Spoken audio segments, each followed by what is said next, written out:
चलो क्या पढ़ रहे थे? तो प्रकाश का अपवर्तन पढ़ रहे थे ना। उसमें हमने कहाँ तक पढ़ा था? वक्रता के अंदर पढ़ लिया था। उत्तल लेंस को अभिसारी लेंस और अवतल लेंस को अपसारी लेंस क्यों कहते हैं, यहाँ तक पढ़ लिया था। चलो आगे जो हमारा टॉपिक है उसको हम पढ़ लेते हैं, ठीक है। और इसके बारे में डिटेल से पढ़ लेते हैं। इसके बाद होगा कुछ क्वेश्चन आंसर होगा, वो भी हम लोग कर लेंगे। जब दर्पण सूत्र हम करेंगे ना, सॉरी लेंस सूत्र करेंगे ना, उसके बाद हम लोग इसका न्यूमेरिकल भी कर लेंगे, ठीक है। चलो पहले समझ लेते हैं कि लेंस के प्रकाश केंद्र, पहले फोकस एवं फोकस दूरी ये जानना जरूरी है, क्योंकि जो तुम्हारा लेंस सूत्र आएगा ना उसमें फोकस पता होना चाहिए, फोकस दूरी पता कैसे चलेगा कि 1/v + 1/u = 1/f होता है। ये सब चीज जानने के लिए ये सब जो छोटा छोटा पॉइंट है ना, ये जानना जरूरी होगा, ठीक है ना। तो उससे पहले हम लोग समझ लेते हैं फोकस एवं फोकस दूरी क्या होता है। तो लेंस के प्रकाश केंद्र यानी कि ऑप्टिकल सेंटर से प्रथम मुख्य फोकस की दूरी को क्या कहते हैं? लेंस की प्रथम मुख्य फोकस दूरी कहते हैं। तो इसमें दो प्रकार से फोकस बनता है, दोनों का हम अलग अलग दिखाए हैं। यहाँ पर तुमको दिखाए हैं कि f1 दिखाए हैं और यहाँ पर तुमको भी f1 दिखाए हैं, और ये इसका हम फिगर नहीं बनाया, तुम लोग बुक से एक बार देख लेना, ठीक है। नहीं होगा तो हम बता देंगे, ठीक है ना। तो क्या कह रहा है कि लेंस के प्रकाश केंद्र ऑप्टिकल सेंटर से प्रथम मुख्य फोकस दूरी को क्या कहते हैं? लेंस की प्रथम मुख्य फोकस दूरी कहते हैं, फर्स्ट प्रिंसिपल फोकल लेंथ कहा जाता है।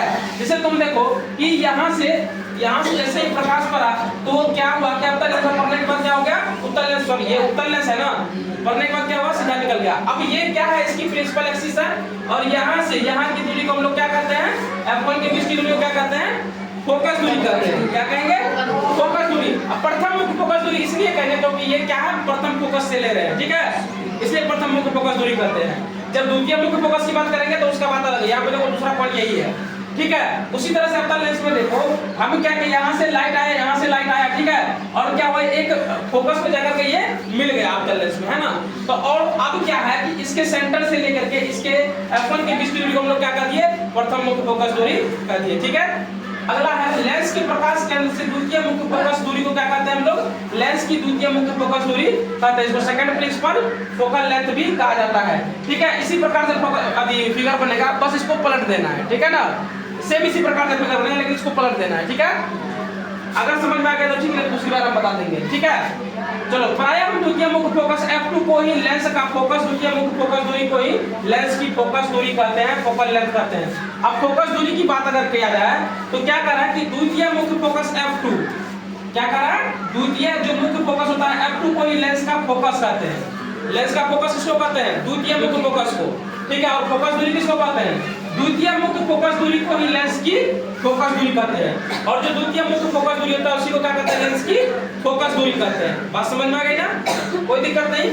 अब कह रहा है कि फोकस दूरी कहते हैं, ठीक है। इसलिए फोकस लेंस के मुख्य अक्ष पर वह बिंदु है जहां मुख्य अक्ष के समांतर किरणपुंज लेंस से निकलने के बाद अभिसरित या उत्तल लेंस में होती है, या जहां से अपसरित अवतल लेंस में होती हुई प्रतीत होती है।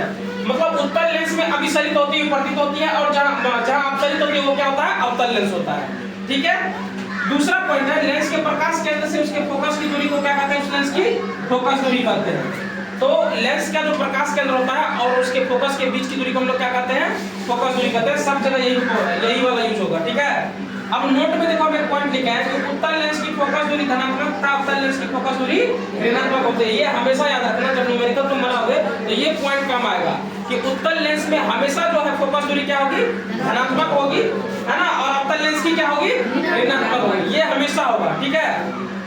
अब है एक पॉइंट और लिखा है कि एक पतले लेंस के लिए यदि उसके दोनों ओर एक ही माध्यम जैसे हवा हो तो प्रकाश केंद्र से f1 और f2 की दूरियां के मान समान होंगे।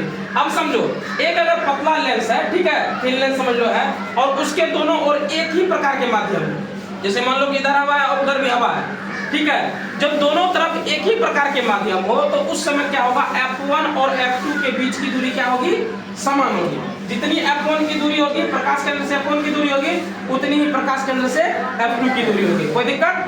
यहाँ तक क्लियर है ना। अब दूसरा पॉइंट है कि किसी लेंस की फोकस दूरी उसकी सतहों की वक्रता यानी कर्वेचर पर निर्भर करती है। सतहों की वक्रता जितनी अधिक होगी अर्थात लेंस जितना मोटा होगा उसकी फोकस दूरी उतनी ही कम होगी। अब जरा समझो, कह रहा है कि लेंस जितना पतला होगा उसकी फोकस दूरी क्या होगी, उतनी ही कम होगी, और लेंस जितना मोटा होगा उसकी फोकस दूरी क्या होगी, उतनी ही अधिक होगी। मतलब लेंस मोटा हुआ फोकस दूरी बढ़ गया, लेंस पतला हुआ फोकस दूरी घट गया। क्लियर है? ठीक है। कल हम लोग चर्चा करेंगे प्रतिबिंब वास्तविक और आभासी। ठीक है, वास्तविक प्रतिबिंब क्या होता है, आभासी प्रतिबिंब क्या होता है, ये सब कल हम चर्चा करेंगे। ठीक है, और उसके बाद आ जाएगा हमारा लेंस सूत्र आ जाएगा। ठीक है, उसको हम लोग चर्चा कर लेंगे। फिलहाल इस क्लास में इतना ही करते हैं। ठीक है।